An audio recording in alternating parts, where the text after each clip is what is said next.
Hello everybody, welcome. I'm No02. Thank you for watching this video. This video we're going to be talking about Act 2 duos, right? Couple of bits of content, a little bit of context here. These videos are going to be based around the idea that it's you and one friend or teammate or whatever going through nightmare mode. It's going to be based off the idea that you're going to have two bots for teammates. Now, obviously, these decks would work if you have human teammates as well, but building from the idea that we have bots as teammates is sort of like building from like rock bottom. If we have bots for teammates, assumably that's the worst case scenario. We would hope a random player's job, right? A rando. Their only job is to be better than a bot. Just saying, right? But because we are building from the idea that we have bots for teammates, one thing that we're going to cut out almost entirely is always going to be extra ammo cards. Things like that. We're just going to reliably know that if the bots are alive, they're going to be dropping ammo. We're not going to have too many cards as far as like fresh bandage or safe room recovery, because the bots like to heal at the start of every mission. If somebody's hurt enough, the bots will heal them. Bots are always going to be dropping ammo, things like that. Let's get right into it. Hazard pay double grenade pouch. Standard, you know and understand me. If you've seen my videos, you understand me as far as why I always like this combo. This is probably the most powerful combo in the game. Hazard pay double grenade pouch. So much consistency, so reliable. Keep in mind that in offline mode, you get the bots' monies. In online mode, that's not the case. So hazard pay over share the wealth here. Just because it's an extra 50 copper per player, as opposed to both players running share the wealth. Sort of a weird thing, because as far as I can tell, you don't get the copper from the bots when you use share the wealth. They just keep it and hoard it to themselves, you know what I mean? Cross trainers and then superior cardio. These are our first four cards for Call to Arms. We're basically just, with these two cards, we essentially have enough stamina and move speed to do Call to Arms. These two cards will basically take the edge off as far as doing that map. Call to Arms is about getting as much done as quickly as possible in between horde timers, and then getting to a holdout spot when the horde timer triggers.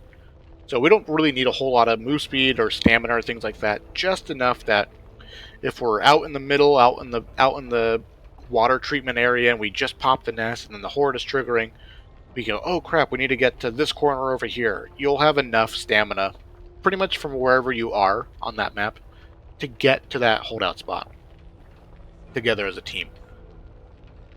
Card 5, though, is now Handyman. We've established our foundation of money and grenades, our stamina and movement speed. Keep in mind that in the future of this deck, right, bots will eventually give you mandatory PT as well as giving you inspiring sacrifice. So like healing and stamina, we actually don't really end up needing a whole lot of it because the bots will eventually give it to us. What's interesting about Offensive Scavenger on Handyman is that the police station is a great place I found for these cards. The other player for Act 2 here, they're going to have the support scavenger card, and I find that there's like all kinds of bandages and pain pills and things like that that have the potential to spawn inside of the police station. So play the outside as you like, brute force your way or whatever into the police station. You can sort of resupply there and then head out to the water treatment place, plant area, and etc. So kind of nice card to have. Other than that, though, you know, you'll get an extra grenade here or there on all the other previous maps. Not a huge deal. We really just are trying to save money here at this point. We're sort of just economizing under this idea that we have hazard pay, an offensive scavenger, so hopefully we'll save having to buy an extra grenade or pipe bomb here or there. Here or there, we're saving money with offensive scavenger. Going into pipe cleaners now, we are going to have bomb squad. Pipe cleaner is very tight, confined space, so being able to blow up a tall boy reliably is going to be really nice, since there's not a whole lot of great holdout spots on pipe cleaner, so being able to kill those mutations really quickly will save your team lots of health and being wiped and things like that. This deck is going to be building up to, as you can see, extra grenade damage. This is the grenade deck. Our goal here is to build a grenade deck that's going to be able to kill the bosses at the end of this act, going into the final 3 missions of Act 2, which is the little boss rush. Grenade pouch, cold brew coffee, and then improvised explosives for the clog. And what we're just accomplishing here is extra supplies. We're getting the swap speed on cold brew coffee before improvised explosives. So again, nice flexible deck. You can run an AR, SMG, whatever you want with this deck. I would recommend AR or SMG, one of the two.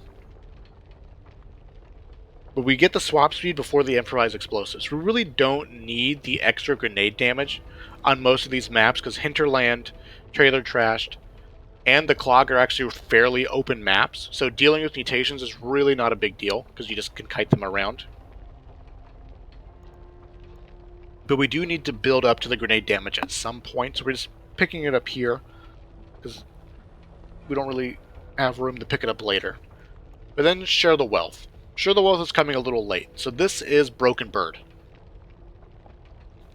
And we're just basically squeezing out an extra 200 bucks here.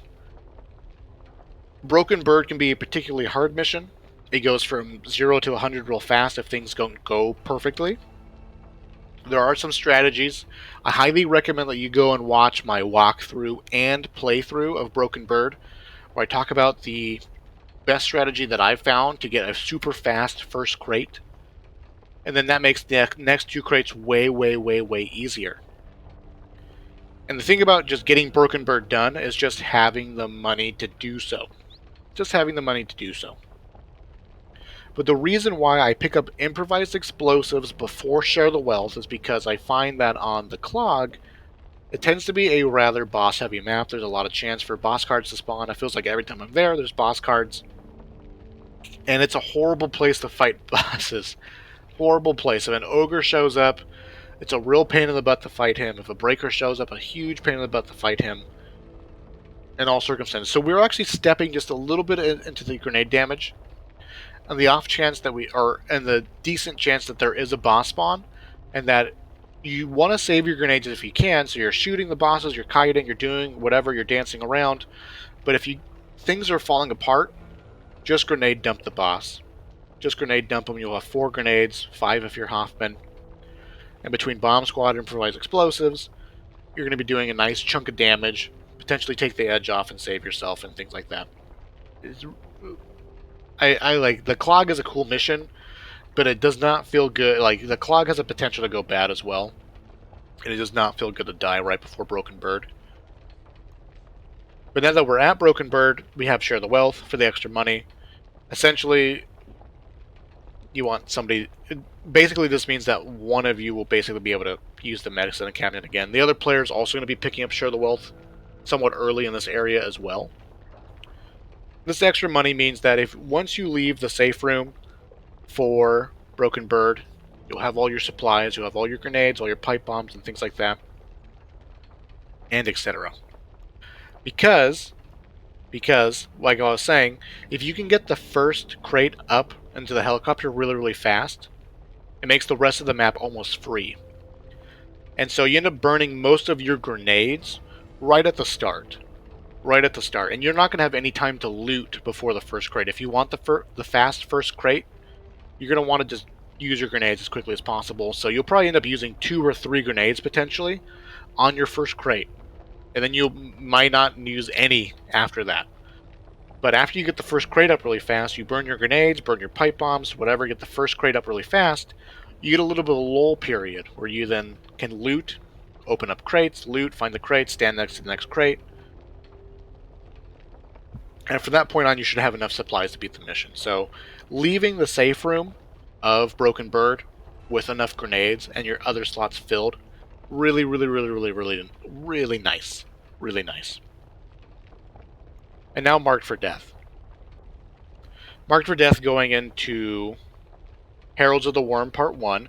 Marked for Death stacks, and by this point, pretty much all of the bots will be running Marked for Death, so it's a nice, like, I don't know exactly how it stacks, but you're getting basically the benefits of 3 Marked for Death. So the bots will mark the ogre, you can mark the ogre, and then you get the extra bonus damage from your guns as well as your grenades. Demolitions Expert for the accessory damage, Confident Killer for the damage. Nice bit of this reliable damage here. I really like Confident Killer on Grave Call, which is card 13, just because there's 5 snitches guaranteed, and each of those snitches count towards Confident Killer. Also, too, a common strategy is that you have all of the snitches like herded together, and then you kill all 5 at once. During that herding process, mutation spawn. Herding the snitches around can take a lot of time sometimes. So while you're herding the snitches around, maybe you're doing it groups of 2, or you go 2, 2, and then the 5th one, things like that. Typically, a couple of extra mutations will spawn here or there. And again, just while you're herding the snitches around, you're basically farming Confident Killer at the same time. So I just sort of like that concept. Now, if you end up dying and you get some extra card uses, Fire in the Hole and Well Fed. Fire in the Hole is nice so that once you're at inside the church and you're grenade dumping the door whenever it's time to do so, any splash damage, any grenade damage to yourself, you're going to be sort of compensating for that with Fire in the Hole, keeping yourself nice and healthy. Also, too, if things fall completely apart and you manage to get out of the church with a pocket full of grenades and you're looking for the last breaker or something like that, throwing these grenades, getting the speed boost, the extra health, can allow you to sort of desperately speed clutch this match at the end if you need to. And then it's well fed, extra health for you and the bots. One strategy that you can do that I'm going to talk about here for Act 2 is that you have the flashbang the door infinitely strat. Not that you have infinite flashbangs, but if you have the money for it, you can flashbang the door periodically. You kill all the snitches. Breakers are on their way, but also like zombies and other mutations are showing up at the door as well. When a mutation shows up, you flashbang. Mutation shows up, you flashbang. And you sort of just keep this chain of flashbangs going. Eventually, both breakers will make their way to the door, and you're flashbanging. Not this character, the other character. This character is holding the grenade. So once both breakers are at the door, then you just grenade dump. But one nice fail-safe to have is having the 2 bots in front of you.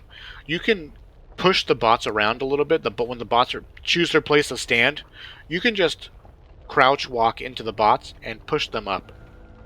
So I would actually recommend that you push the bots in front of you, so that when tall boys get inside, or if the breakers get inside, when the breakers get inside and aggro and decide to jump in, they'll be targeting the bots in front of you.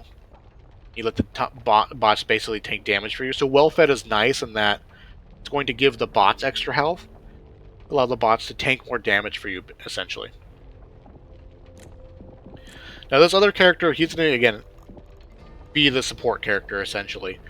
But not that they don't have a little bit of damage, they're going to have some more combat cards than Act 1 does for the support character. Hazard Pay, Double Grenade Pouch, Experienced EMT, and Superior Cardio. So same concept, we're replacing like cross trainers for Experienced EMT just to give yourself and your teammate trauma heal as well as the extra stamina to deal with things. Then we get Support Scavenger. For the same reason that Offensive Scavenger, I think, is good on Handyman. Support Scavenger spawns all kinds of little tidbits in here in the police station. But also, too, when you're leaving the police station, and you can go left or right to the next 2 nests, when you go right towards like the brick building with like the staircase and you can hold out on the top of the staircase, there's 2 rooms just outside that staircase that are like up, and you can like jump into these open windows. In those rooms, there's shelving, and things can spawn on those shelves. So I find that typically you'll have at least 1 bandage or grenade spawn between those 2 shelvings most of the time.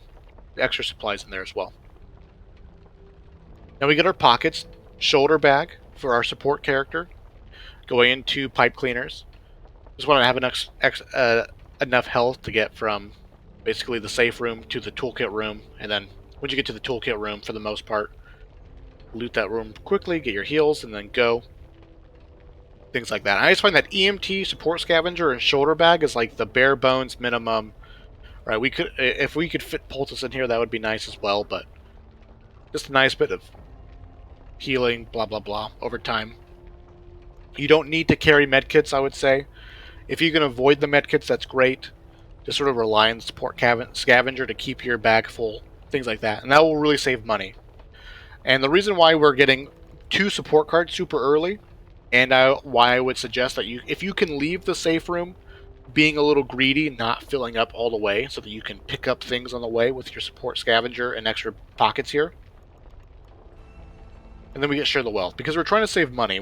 Ideally, we want grenade upgrades here. We want offensive grenade upgrades, both for the flashbang strategy, because it makes the flashbang stun duration last longer.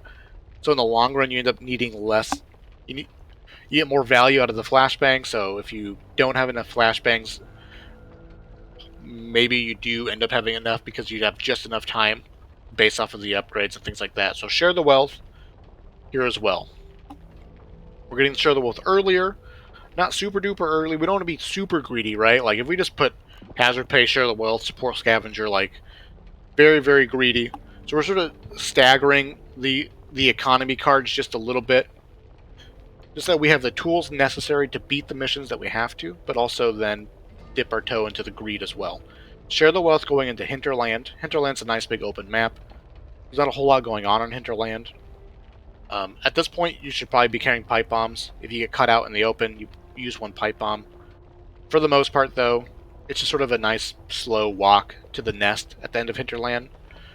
So for the most part, I don't think there's a whole lot of demand for particular cards on Hinterland. It's just you get to the end, you set up in a good holdout spot, pop the nests, 2 at a time, stack them if you can, and then you just hold out, and then you're good to go. So Share the Wealth here for the extra economy. Grenade pouch, now that we're preparing for Broken Bird. Cold brew coffee for the swap speed and things like that, but also the use speed. The other character doesn't have any use speed here. So this character is going to have cold brew coffee and combat medic. At this point, though I think it does depend on the bots, most of your bots are going to have a life on them, for the most part. And you're going to be using them as meat shields. Chances are one of your bots is going to go down on you. Is going to go down during the Broken Bird mission. So being able to pick them up relatively quickly and give them extra points of health is going to be really, really nice. Extra meat shield, basically, on Broken Bird. And the extra use speed is also convenient as well for Broken Bird when we get there. As well as swapping. So with this deck, I would recommend that you also run an AR or an SMG. No sniper rifle here because we have in the zone and then combat training. But either way, AR, SMG is fine. So being able to swap from killing lots of zombies and then swapping to our grenade or whatever, especially the pipe bomb, right? Because typically the instances where you feel the need to pipe bomb is because zombies are swarming in all around you. So the extra swap speed will potentially save you or your teammate an extra hit or 2 from the zombies because you'll be able to swap to the pipe bomb faster, throw it, and then everyone's safe. Tactical vest. Never mind, you're using an AR with this deck, you're not using an SMG. And I remember why now. The other character is the grenade person, right? Their focus is going to be on the bosses. So by the time we get to Heralds of the Worm, Part 1, 2, and 3, their focus is going to be on the Ogre and the Breakers for Worm Part 1 and 2. Our job as this character is to deal with the Horde. So we have Tactical Vest, and we have Combat Training. We want the extra damage. The extra ammo is also kind of nice, even though we don't need it because of the bots. But having to pick up ammo in the middle of the Horde event is not always the most convenient thing to do. Especially if like the bots are not standing next to you or they're following the other person. Sometimes bots will drop ammo, and then when the bots ping the ammo icon the ammo icon and where the ammo actually is sometimes like 2 different locations, right? So just the extra bit of ammo so that hopefully you don't need to pick up extra ammo from the bots in the middle of these fights. Sort of nice, take the edge off. But we actually want the extra damage here with our combat training, because again, we want to be able to step into this world of stumbling. So we want a Scar or an AK. Those have the best stumble chances, or the best stumble ratings of all of the ARs, and their stumble ratings go up as the weapon rarity goes up. So between Tactical Vest, Combat Training, and hopefully your like your blue or purple Scar or AK if you can help it, as well as potentially getting stumble ammo. We want to be able to stumble Reekers and things like that. Stumble Reekers, stumble Stingers, blah blah blah. So that way, the only thing that our teammate who has the grenades needs to worry about is the bosses and the occasional tall boy. But hopefully, you know the tall boy will aggro onto a bot. The bots at this point will actually have purple equipment, so they actually do pretty good damage versus the mutations as well. So ping the tall boys. Hopefully that'll help the bots shoot them and things like that. But now we can, but between tactical vest in the zone and combat training, we can deal with the horde as effectively as we can, as well as deal with reekers and stinger variants, sort of by ourselves essentially, and hopefully the bots will help you out with that as well. Now we have Fire in the Hole and Well Fed. We had Fire in the Hole for this deck as well, right? Yeah. Fire in the Hole and Well Fed. Sort of the same reason for the other guy having Fire in the Hole, is just that anything goes wrong, you can sort of heal through the damage, blah blah blah. You know, you're inside the church, stingers show up, they jump around the corner, they shoot once real fast, they don't hit the bot, they hit you, because, you know, woe is me. Fire in the Hole is just going to take the edge off as far as healing goes. For Grave Danger, of course this is if you died as well, you're going to be piggybacking grenades. Once you're at Grave Danger, you should just spend all your money.